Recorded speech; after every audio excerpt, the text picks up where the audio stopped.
E se eu te dissesse que 98% do mundo é controlado pelo próprio diabo, você acreditaria?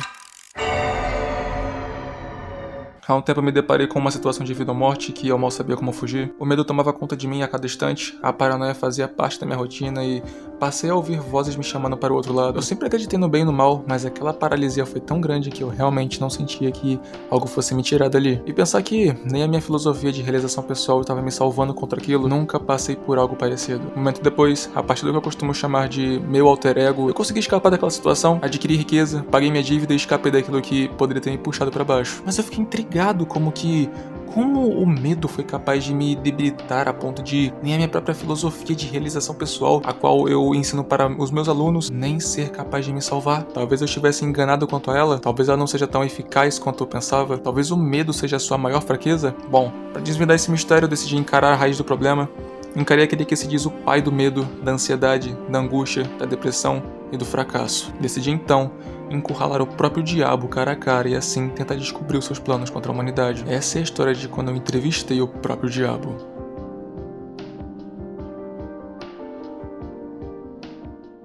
É assim que começa a história do livro Mais Esperto que o Diabo, de Napoleon Hill. Claro que não é exatamente assim, eu apenas adaptei o meu estilo para poder ficar um pouquinho mais dramático, mas enfim, mas não tira a sua ideia original. Esse é um livro que tem como premissa um diálogo entre o autor e o próprio diabo. E não, este não é um livro sobre religião, este não é o diabo da Bíblia, do candomblé, do islamismo ou de qualquer outra religião. Este é nada mais nada menos que a própria personificação da negatividade da matéria, a própria maldade em forma de carne e osso. A entrevista, verdadeira ou não, conta verdades indiscutíveis sobre o lado sombrio do ser humano, descrevendo inclusive o que seria um estado de alguém que já caiu no maior dos buracos do fracasso já vistos. Buraco esse que eu imagino que você deva conhecer alguém que tá exatamente ali. Falta de mentalidade, falta de questionamento, falta de responsabilidade. Alguém que apenas deixa a vida te levar, se conforma com o pouco que tem. Mas não de forma simples, mas sim de forma medíocre. Posso dizer que esses pontos e muitos outros definem o que chamamos de alienado. Eu conheço, e você também conhece, jovens, adultos, idosos, pessoas que poderiam estar fazendo muito, mas muito mais com seu tempo aqui na Terra, mas que na verdade apenas o desperdiçam e fazem desuso do seu ativo mais valioso. Me dizem claros em festinhas, relacionamentos ralos e temporários, vícios em hiperestimulantes como bebidas, drogas, jogos de azar, entre outros. Diga-se de passagem, essa é a descrição perfeita do brasileiro tradicional. O clássico brasileiro que simplesmente se nega a pensar e questionar, tornando-se um fantoche daqueles que têm poder sobre ele. Mas afinal,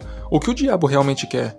O que de fato é o diabo? Estas são perguntas que eu irei te responder ao decorrer do vídeo. Eu quero que você preste atenção porque este pode ser um dos vídeos mais importantes da sua vida. Quero que você veja do início ao fim porque aqui eu vou te passar lições valiosíssimas sobre tempo, sobre propósito de vida. Nesse vídeo eu quero te contar o que eu aprendi dentro desse livro e como você pode evitar cair no limbo que muita gente já caiu. Antes de começarmos, considere dar um like no vídeo, comentar paixone para deixar registrado sua passagem aqui no vídeo. Eu também tenho um pack de mais de 100 músicas de fundo para os seus vídeos aqui na internet. Digo, JJ, Eu Hip. Estes são só alguns dos criadores de conteúdo que utilizam músicas que estão no meu pack. Além disso, eu tenho um clube de membros com alguns benefícios exclusivos, tipo a antecipação dos vídeos, emojis exclusivos, selos de fidelidade e afins. Os links estão aí na descrição para você dar uma olhada e sem mais enrolação, agora eu vou te mostrar o que eu aprendi para evitar cair na cilada do diabo.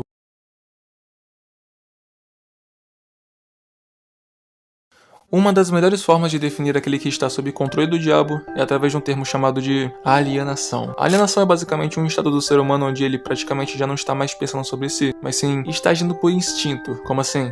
Calma que eu te explico. As formas do diabo de trazer o ser humano a esse estado de alienação são várias, mas em resumo, seu maior meio de sedução é através de vícios. Pois é, vício em droga, vício em bebidas alcoólicas. Como este é um livro antigo, posso dizer que esses são tipos de vícios antigos, mas trazendo para os tempos atuais nós podemos acrescentar o vício na pornografia. Este é nada mais nada menos que um dos maiores problemas da era moderna. Para os mais velhos isso pode parecer surreal, tipo, como assim? Vício em pornografia? Mas é verdade. Há diversos relatos de pessoas que estão submersos numa vida de prazeres carnais e luxúria, mas o pior é sentir que não consegue se controlar. Se há 20 anos atrás alguém dissesse que pornografia se tornaria uma real doença atualmente, ninguém acreditaria. Problema com pornografia. Uma inundação no consultório, velho. Cara, eu não sei problema se com pornografia. Se você me perguntasse 10 anos atrás se pornografia era alguma coisa perigosa, não. Hoje pornografia é pior que cocaína. É mais fácil tratar um viciado em cocaína do que um viciado em pornografia. Foda, pode-se dizer muito bem que se fosse para acrescentar um dos vícios para induzir alguém a um estado de alienação, seria a pornografia. Mas ora, por que vício seria uma forma de indução? Você me pergunta. É simples. Quando falamos de vícios, estamos falando de uma série de repetições de algo que você faz porque, bom, aquilo te dá prazer, você gosta daquilo. Para alguns, vira até uma válvula de escape. Só que aquilo se torna um vício quando você faz repetidas vezes. Pequenas doses já não são suficientes. Você precisa de cada vez mais. Então, aquilo se torna uma obsessão. Quando você descobre que aquela ação te estimula de tal forma que você consegue flutuar, digamos assim, e você se convence a praticar aquilo diversas vezes, a ponto de virar rotineiro, você cai no vício. O problema do vício é que ele destrói o sistema de recompensa do cérebro. Fazer atividades físicas, ler um livro, ou então sair com os amigos, fica desinteressante, ou até mesmo maçante. Aquilo já não te estimula tanto quanto aquela sessão de... bem, você sabe. Acaba que, depois de um tempo, você se encontra num estado de onde você não consegue se controlar. É isso que o vício faz. Ele quebra a sua força de vontade e ainda quebra a sua força criativa. A sua mente fica tão vidrada naquilo dali que você já não consegue se controlar. Acaba que você só tá esperando pela próxima vez e pela próxima vez e pela próxima vez daquela mesma sessão. Você perde o controle sobre si. E é assim que o diabo aproveita e controla você mesmo, te induzindo a permanecer naquele estado e até tentar trazer mais pessoas para aquilo. Após anos, aquela pessoa cai num estado onde suas ações são instintivas. O pior acontece quando, através de uma lei, aquilo torna-se permanente de certa forma. Essa é a lei do ritmo hipnótico. Perceba como que a natureza tem seu jeito único de transformar a vida e fazer tudo se adequar conforme o tempo. Ao acordar pelas manhãs, qual o seu primeiro instinto? Levantar e escovar os dentes. Mas é aí que tá. Por que você foi escovar os dentes? Alguém te ordenou? Você tem um grande motivo para isso? Não. Você só fez. Por quê? Porque você sabe que deve fazer isso. Mesmo sem uma justificativa clara, você vai lá e faz essa ação. Através do hábito, aquilo torna-se permanente. Faz parte de você. Todo dia, ao acordar, e escovar os dentes. A menos que você seja uma pessoa bem cebosa, mas enfim. Essa é a chamada lei do ritmo hipnótico. Tudo torna-se permanente através do poder do hábito. Acontece que isso não se resume apenas a escovar os dentes, posso citar outros exemplos também. Um clássico a ver de pessoas mais otimistas, algo como reclamar da sua própria vida torna pior. Pois é verdade. Digamos que você, ao acordar todo dia, já pensa no pior. Que ódio do meu trabalho. Mais um dia maçã. Como que eu queria estar dormindo? Quando você torna pensamentos negativos algo rotineiro, aquilo acaba se tornando um hábito. Mas só que, fazendo isso todo dia, por anos, a partir da lei do ritmo hipnótico, é possível que aquilo torne-se permanente. Acordar todos os dias e clamar pelo fim do dia fica comum. Creio que você conseguiu entender, não é? O princípio da lei do ritmo hipnótico é tudo aquilo que, praticado sempre de forma habitual, com o tempo, vira algo próprio seu. Isso se encaixa tanto para hábitos positivos quanto para negativos. Acaba que, quando juntamos isso ao vício, criamos uma combinação horrenda, que é uma pessoa sucumbida, presa. Aquela pessoa, todos os dias, beber aquela garrafa inteira daquela mesma bebida, ou então fumar aquele mesmo cigarro, ter aquela mesma rotina naquele site. Com o tempo, se torna algo tão poderoso em sua vida que acabou levando para algo além de um vício, mas sim parte de si, faz parte dele. Todo dia se anestesiar com aquilo. Não é mais só um vício, é uma maldição. E é a partir daí que pode-se dizer que o diabo está 100% sob o controle daquela mente. E que aquela pessoa é um mero fantoche do seu circo. Mas olha só, o lado bom é que é possível quebrar a lei do ritmo hipnótico. É possível sim sair do estado de alienação. Eu vou te falar, eu posso dizer que eu estive nesse estado. Assim como eu já disse em alguns vídeos aqui do canal, eu era o chamado de viciado. Já estive na situação de pobreza espiritual. A época da quarentena foi triste pra mim. Eu queria apenas me largar por aí, não queria mais saber de nada. Várias horas no celular, jogando joguinhos, comendo porcaria, eu posso dizer. Se fosse pra usar esse livro como um parâmetro, diria que eu era um alienado. Na época eu consegui me livrar daquilo, mas hoje, 4 anos após, lendo este livro, eu consegui classificar muito bem, entender muita coisa sobre o meu estilo de vida naquela época. E eu posso te dizer que, se eu tivesse lido esse livro há 4 anos atrás, teria me feito muito bem. Agora, eu não quero te ensinar como quebrar a lei do ritmo hipnótico, mas sim, eu quero te contar como que eu quebrei a lei do ritmo hipnótico.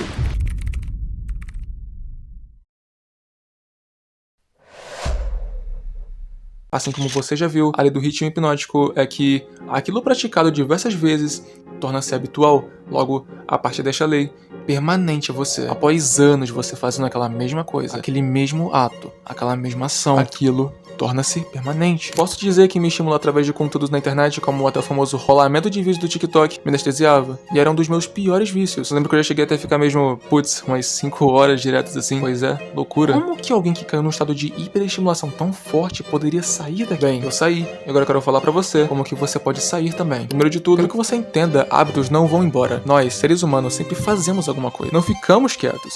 Está em nós. Mas assim, é possível trocar aquele hábito. Lembro que na época era 2021, em vez de eu ficar ali, naquela mesma sessão de séries e filmes o dia todo, por que não caminhar na praça? Sim? algo casual, básico, simples. Não precisa de roupas bonitas ou coisa do tipo. Eu vejo que muita gente evita de fazer atividades físicas, evita de fazer alguma coisa positiva pra si, justamente por esse medo. Então eu quero esclarecer pra você, ninguém liga de fato pra você. Mas isso não é ruim. Isso é libertador. E foi através desse pensamento que eu consegui adquirir um hábito no meu dia a dia, que é o de caminhar, correr. Lembro que na época eu até chamei um primo meu pra poder caminhar comigo e posso dizer, foi muito bom. Pra alguém que ficava todo dia em casa, sem fazer nada, assistindo filme, assistindo série, TikTok, simplesmente acrescentar o hábito de todo dia ir caminhar, fazer alguma coisa, fez muita diferença no meu mental. Cara, algo bobo e simples, mas que me fez muito bem. Daí, em vez de só ficar ali de bobeira, eu peguei o hábito de todo dia, 5 da tarde, sair pra caminhar. Então assim, eu troquei meus hábitos. Em vez de ficar ali na mesmice, eu troquei por caminhadas. Não é à toa que hoje, por exemplo, eu faço academia. Praticar atividade física tornou-se algo próprio meu. Eu mesmo não consigo me imaginar sem fazer nada. Eu preciso fazer alguma coisa. É claro, eu tenho que te constar que pra você ter essa visão de preciso mudar meus hábitos, não é de uma hora pra outra, tá? Precisa ter uma virada de chave ali. Precisa acontecer algo pra você ver e sentir que, ó, isso não tá legal. Eu preciso mudar isso. A minha virada de chave foi quando eu percebi que, cara, isso aqui tá errado. Meu estilo de vida tá errado. A minha saúde tá horrível. Eu preciso mudar isso de alguma forma. Mas como que eu posso mudar? É a partir dessas frases que eu consegui entender que eu precisava mudar. Foi ali que eu tive minha virada de chave. Você precisa ter um momento de, digamos, queda espiritual. Mas não me refiro na religião, ok? Quando falamos de espírito, pensamos logo em religião, mas não me refiro à religião. Eu me refiro a você ter um baque, levar um tombo. Você sentir que lá dentro do seu coração, você caiu de alguma forma, você tropeçou. Você precisa levar esse baque, esse tombo, pra você entender, para a sua mente estar vulnerável e entender que, ó, preciso mudar isso de alguma forma. A partir daí, você consegue mudar o seu estilo de vida. A partir daí que vão ter duas portas, onde uma delas você vai continuar no mesmo estilo de vida que você sempre se manteve, não vai mudar nada na sua vida, ou então você vai procurar uma outra alternativa. Você vai se arriscar, você vai tentar, você vai fazer diferente. E foi por essa porta que eu passei. Você vê que é a partir daí que muita gente que antes era mal sucedida, viciada, teve seu momento de virada. Você conhece diversas histórias de superação onde tal pessoa se encontrava numa situação miserável e revirou aqui. Um criador de conteúdo que eu gosto muito na internet, por exemplo, é o Wesley Delanogari, que eu admiro muito aqui. Aos seus 25 anos de idade, mais ou menos, era viciado em bebidas alcoólicas, via pra festinha toda noite, tinha todo aquele clássico estilo de vida do brasileiro medíocre, sequer frequentava direito a faculdade que ele estava fazendo. Só que aí, depois de um tempo, ele recebeu o tombo que ele precisava, percebeu que se não mudasse aquilo, poderia acabar até mesmo ocorrendo uma fatalidade. Foi aí que ele mudou seu estilo de vida. Passou a praticar atividade física, mudar sua alimentação, focar no trabalho, estudos e faculdade, e hoje tá aí, 29 anos de idade, toda uma marca aqui na internet, todo um negócio na internet, mais de milhões de seguidores nas redes sociais, formado em psicologia, neurociência e afins. O cara melhorou muito. Então assim, o cara se tornou literalmente uma referência de alguém produtivo e saudável. Então assim, ele precisou levar esse tombo pra poder mudar. E a partir do uso correto da lei do ritmo hipnótico, tornou aquilo parte de si. Mas espera, eu ainda não entendi. Como posso usar a lei do ritmo hipnótico ao meu favor? Do mesmo jeito que ela torna um hábito negativo parte de você, como o hábito de ver pornografia, ela também torna pra você um hábito positivo parte de você, como ir pra academia regularmente. Só que existe um fator fundamental que não se pode deixar, que é algo que o próprio autor do livro deixa bem claro em cada uma de suas obras, que é a definição de um propósito de vida. O que eu quero dizer com isso? É você saber pra onde você quer ir. Aquele que não sabe o que quer fazer, deixa a vida te levar, aceita o que vier. Este sim está fadado a ter sua mente manipulada pelo diabo. E é sobre isso que eu quero falar agora. Eu quero falar com você sobre propósito de vida. Quando você sabe pra onde você quer ir, o que quer fazer e onde você quer chegar, basicamente, quando você tem um objetivo na sua vida, algo dá sentido à sua existência, é aí que o diabo perde a oportunidade de ter o controle sobre você. Eu sei que nesse vídeo eu falo muito sobre o diabo, sobre como ele tá doido pra te controlar, mas perceba, isso aqui não é um vídeo sobre o diabo, não é um vídeo sobre religião. O termo alienado não se refere a um escravo do diabo em si. Neste vídeo eu tô falando sobre fracasso. Eu percebo inclusive como que isso aqui é parte do próprio brasileiro em si. Aqui no Rio de Janeiro, pelo menos, que é onde eu vivo, as pessoas comumente são muito bem descritíveis, assim, falta de mentalidade, falta de fé em si mesmo, falta de autocontrole, ou seja, se entrega facilmente pra qualquer estímulo barato. É por isso que, por exemplo, aqui é muito comum ver pessoas indo pra festinhas e torrando seu tempo ali. Mal sabem elas que estão jogando seu tempo fora. Os jovens daqui da minha idade, 17, 18, 19, possuem um pensamento ridículo, falta de mentalidade, falta de foco. Na boa, eu me considero um sobrevivente. Se o comum aqui na minha idade é trair seu parceiro, engravidar cedo, fumar, beber, se empanturrar, eu não faço nada disso, então cara, eu não devo ser normal, é sério. A verdade é que garoto de 18 anos de idade olharia pra um livro chamado Mais Esperto que o Diabo e que fala sobre crescimento pessoal, disciplina, autocontrole, fé, propósito de vida e pensa, cara, que livro incrível. Pois é de 1 em 1 milhão. Eu acho incrível até como que eu consegui atrair para os meus vídeos exatamente o tipo de gente que pensa da mesma forma. Tem gente que me segue aqui que eu até acompanho os vídeos do canal dele, porque eu realmente me identifico com a sua pessoa. Eu acho que é essa grande magia do algoritmo do YouTube, sabe? Ele tem uma forma única de fazer você se aproximar de pessoas que têm os mesmos gostos que o seu. Não é à toa que eu conheci pessoas que se conectaram comigo a partir do meu canal. Pessoas essas que, hoje alguns são meus amigos, outros colegas, rumo até...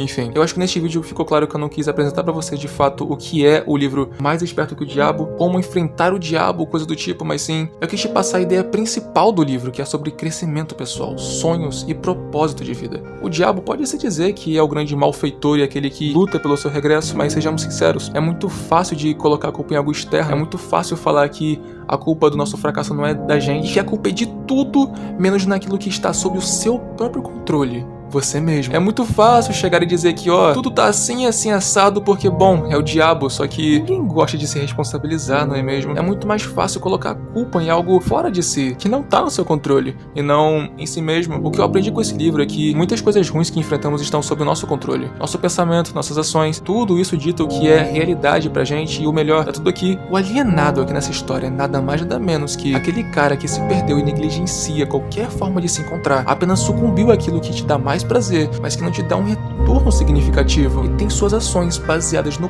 quanto que aquela ação vai te hiperestimular e não no quanto que aquilo vai te recompensar de alguma forma. Tanto que aquilo torna-se permanente sobre si de alguma forma. Este é um livro que fala sobre crescimento pessoal, fé e sonhos. Não o vejo necessariamente como uma espécie de livro religioso, me fez ter outras perspectivas, ampliar minha visão de mundo, me fez enxergar os meus hábitos e o das pessoas ao meu redor com outros olhos. Eu devo te dizer, aquilo que é praticado com constância tem poder sobre você, então por que não começar agora? Começar a fazer uma atividade física agora, começar a estudar mais, ler mais livros agora, começar um canal no YouTube agora. Inclusive, eu posso dizer, muita gente tá começando a fazer canal no YouTube agora. Novamente, tem muita gente no meu canal que tá começando a fazer vídeo agora. Eu acho incrível de verdade. Todo mundo sabe que eu sempre procuro motivar pessoas que estão decidindo começar um canal no YouTube, começar a fazer vídeo pra internet. Eu sempre tento motivar através dos meus vídeos, ou então até mesmo no meu Instagram, que infelizmente eu posso ser sincero com vocês, já não tô mais tão ativo lá quanto eu era antes. Ainda posto uma coisinha ou outra ali, mas eu devo dizer, eu já não sou mais tão ativo quanto eu era antes. Mas mesmo assim, eu quero sempre manter meu propósito de sempre motivar e ajudar, aconselhar pessoas a ingressarem no YouTube. Porque, bom, pra quem já me conhece sabe, eu crio conteúdo pra internet já faz um pouco mais de 6 anos e eu posso dizer, eu sou muito grato de sempre ter estudado essa área, sempre ter estudado a criação de conteúdo, observado grandes youtubers a como que eles chegaram no sucesso e saber que o que eu quero no meu futuro, pra minha vida, a minha, digamos que, definição de propósito seja aqui, na internet. Trabalhar com isso aqui. É isso que eu gosto. Viver da internet faz parte do meu propósito de vida. Alguns podem até achar o que eu digo impressionante ou até fora da realidade, mas nesse caso eu digo que você não tá acompanhando meu raciocínio, então eu te recomendo você clicar nesse vídeo que tá aparecendo na tela agora, que lá eu te explico melhor o porquê que eu aprecio tanto essa profissão. Eu sou o Knight, eu ficando por aqui no vídeo de hoje, muito obrigado pela sua atenção e até a próxima.